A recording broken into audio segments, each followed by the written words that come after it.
High বন্ধুরা, welcome to new blog. I hope সবাই ভালো আছো। তো রান্নাবান্না বসিয়ে দিয়েছি, রান্নাবান্না বসিয়ে দিয়ে আমি আমার আজকের ব্লগটা শুরু করলাম। রান্নাবান্নাগুলি যেহেতু ডেলি ব্লগে শেয়ার করি, তো রান্নাবান্না দিয়ে স্টার্ট করি। তো দেখো, ডাল সম্বাদ দিয়েছি, তারপর একদিকে দুটা ডিম সিদ্ধ বসিয়েছি ছেলের জন্য, ডিম রান্না করবো। আর ডালটা না হয়ে গেছে, তো এখন নাড়াচাড়া দিয়ে জাস্ট নামিয়ে নেবো। ডালটা নামিয়ে এখানে দেখো লবণ হলুদ মেখে কারকল বসিয়ে দিলাম, কারকল ভাজি করব।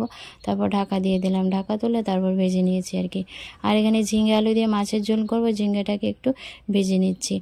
ঝিঙ্গে বলো, যে কোনো সবজি বলো, তরকারির আমি আগে ভেজে নিই। আর এখানে দেখো ঝিঙ্গে আলু ভাজা হয়ে গেছে। আর এখানে পেঁয়াজ কুচি দেখো অনেকটা দিয়েছি, ডিম কষা করবো তো তার জন্য। তো পেঁয়াজটাকে একটু ভালো করে ভেজে নেব, ভেজে নিয়ে তারপর মশলা দিয়ে কষিয়ে ডিম কষাটা রান্না করবো। ছেলে মাছ খেতে চায় না, তার জন্য আমাদের তো হয়েছে মাছ। আর এই যে ছেলের জন্য ডিম কষাটা হবে আর কি। তো সে মাছ খেতে চায় না, ডিমটা খায় আর একটু মাংস খায় আর কি। তো প্রত্যেক দিন তো আর মাংসটা হয় না। তো সবজিও খেতে চায় না, জোর করে একটুখানি নিরামিষ সবজি রান্না করে দিই আর কি। তো বন্ধুরা, গরম মশলার গুঁড়ো দিয়ে ডিম কষাটা নাড়াচাড়া দিয়ে নামিয়ে নেব। একদম ডিম কষাটা ইয়াম্মি ইয়াম্মি হয়েছে, জাস্ট লোভনীয় হয়েছে। অবশ্যই কমেন্টে বলো ডিম কষা তরকারিটা তোমাদের কাছে কেমন লাগলো, ভালো খারাপ অবশ্যই একটা কমেন্ট করবে। আর তোমাদের কমেন্ট দেখে না বন্ধুরা আমার ভিডিও করার উৎসাহ জায়গায় অনুপ্রেরণা পাই। থ্যাংক ইউ বন্ধুরা, এই পর্যন্ত ভিডিও দেখে সাপোর্ট করার জন্য। দূর দূরান্তের প্রান্ত থেকে বন্ধুরা আমাকে সাপোর্ট করো, আমার ভিডিওগুলি দেখো। Thank you so much. ডিম কষা তো হয়ে গেল, আর ঝিঙে আলু ভাজা হয়েছিল, মাছটাও ভেজে নিয়েছি। এই তো মাছের তরকারিটা বসিয়ে দিলাম।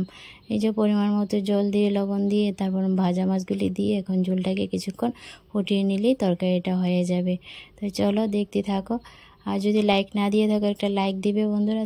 থ্যাংক ইউ বন্ধুরা, কত দূর দূরান্তের প্রান্ত থেকে আমার ভিডিও দেখো, আমাকে সাপোর্ট করো। Thank you so much. ঝিঙ্গে আলু দিয়ে মাছের তরকারিটা বন্ধুরা দেখো একদম হয়ে গেছে, ঝোলটা ফুটেছে, অনেকটাই কমে গেছে, মানে তরকারিটা হয়ে গেছে।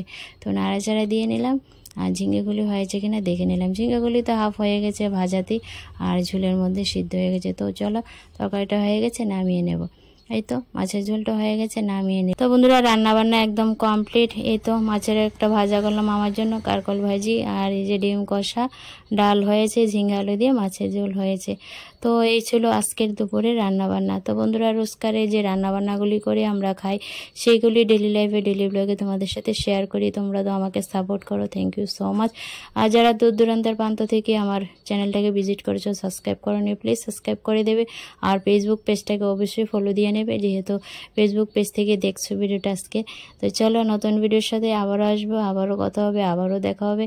অবশ্যই বন্ধুরা লাইক কমেন্ট শেয়ার করতে ভুলো না। থ্যাংক ইউ বন্ধুরা, thank you so much. Bye, দেখা হচ্ছে নেক্সট ভিডিওতে। টাটা।